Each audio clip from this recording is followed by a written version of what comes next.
Hi there, guys. Hi everyone. This is Wes, and Wes Fittell has been in kids ministry for how many years? Over 40 years. Over 40 years! Yeah, I don't like to think how many more. Anyway, today he's been doing a training session, and so I'm going to be uploading some parts of his training session. So enjoy!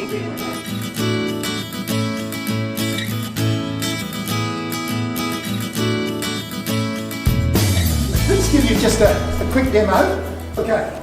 Now the first thing we can know about God, we can find out from this, which is the world. Where did that come from?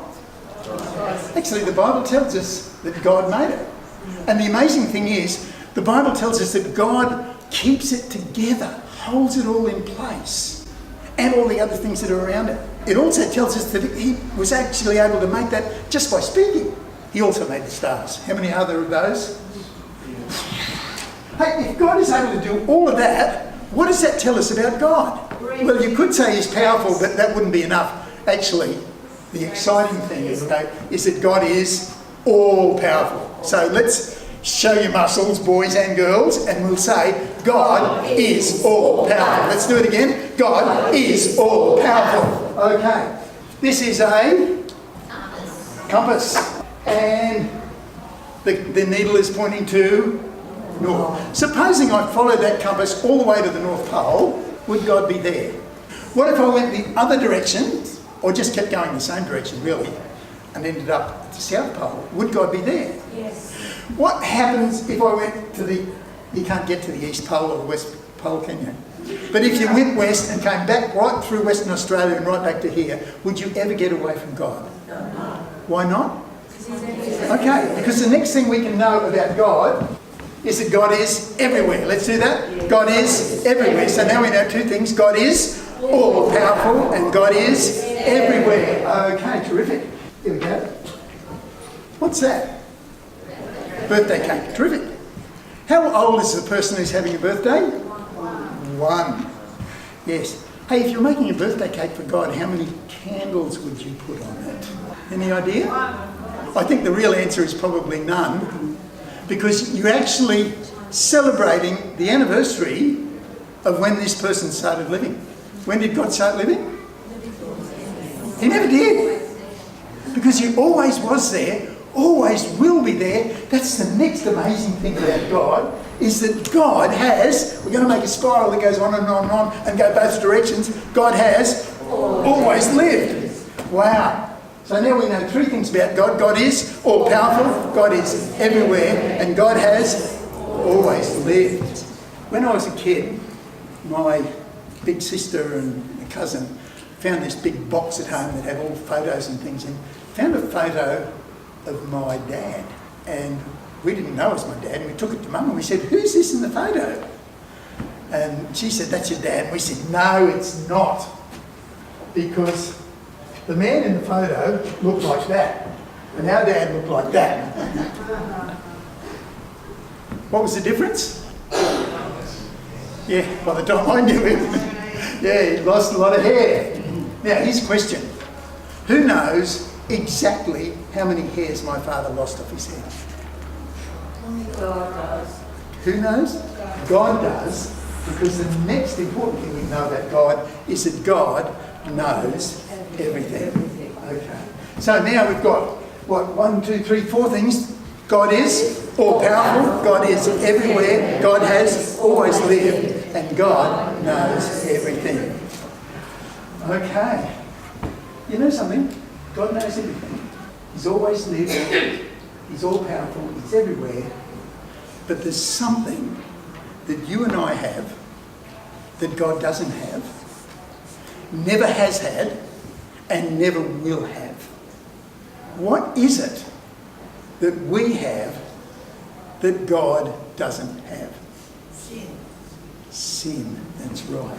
The amazing thing about God, because he's perfect, never does anything wrong. God, and here we're going to put our hand over, we're going to shake our heads, say no, put our hand over our heart and push it away as if we're trying to get rid of all that bad stuff, because every one of us have done things we know we shouldn't do. So let's say God has no sin. Okay, so now we know that God is all powerful, God is everywhere, God has always lived, God knows everything, and God has no sin. You know, wouldn't it be terrific to know someone like this?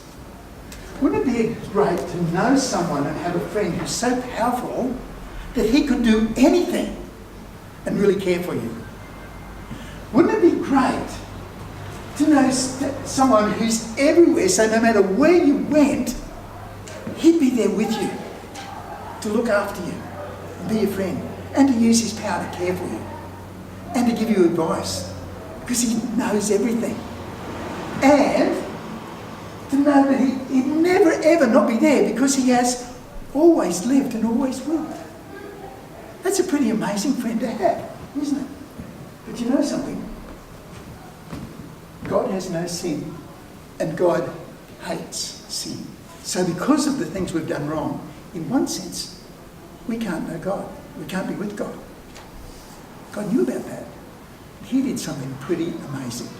He sent his son, Jesus, to come into the world and to die on a cross, being treated like a really bad criminal. And he did that to take the punishment for all the wrong things I've done, for the wrong things that my wife has done, and I know she has done some, but not as many as I have, for all the wrong things you've done too. If God did that so that we could be forgiven and be friends with him, what does that tell us about God?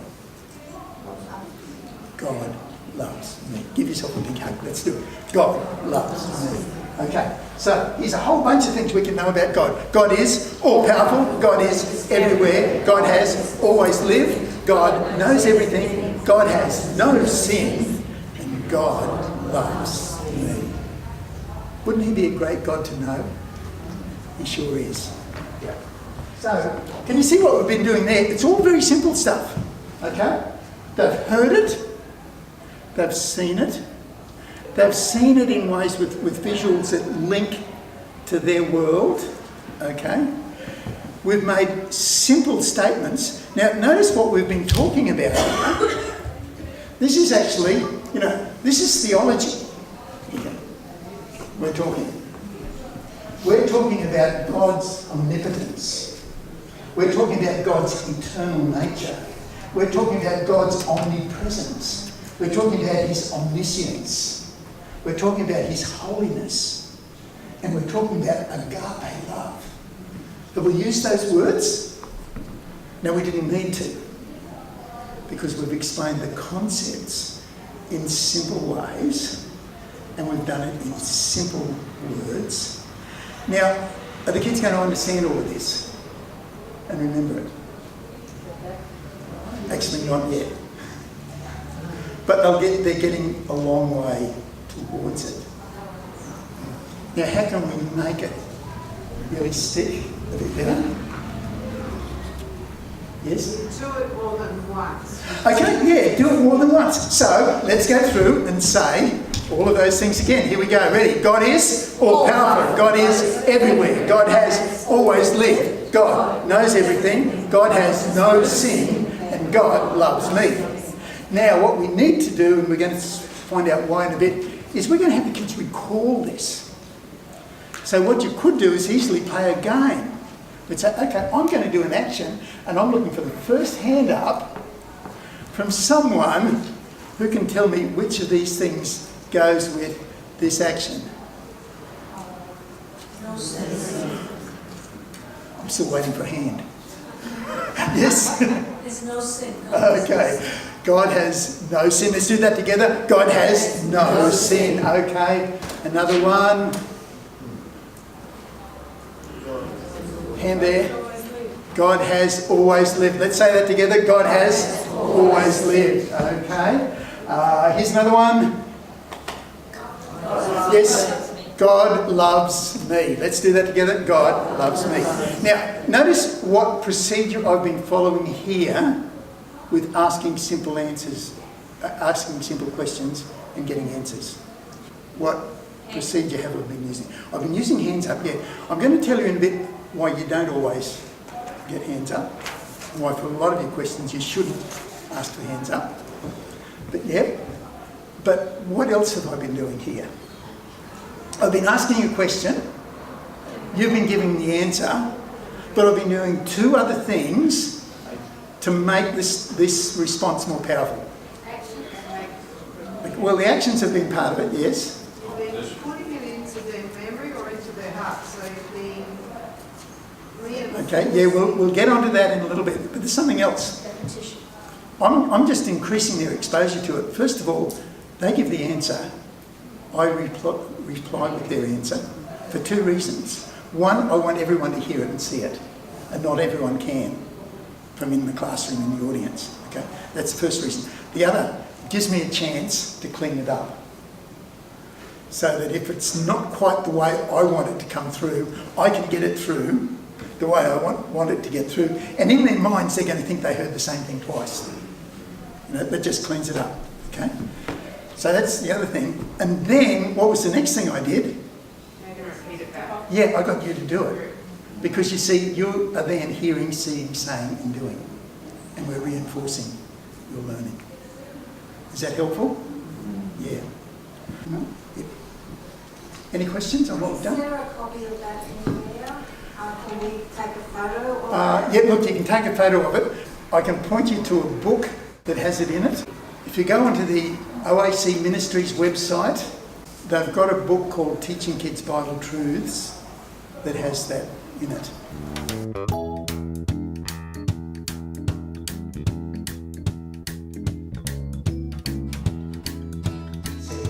We as Christians like to do two things to get the gospel across. What do?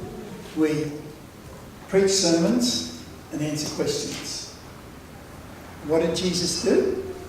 He told stories and asked questions. And questions are amazing learning tools. They are amazing teaching tools. Hey guys, did you enjoy some of that training? If you did, make sure you give it a thumbs up. If you'd like more ideas like this, go ahead and subscribe. And I want to thank you, Wes. Thank you so much. It's been my pleasure. I love doing this.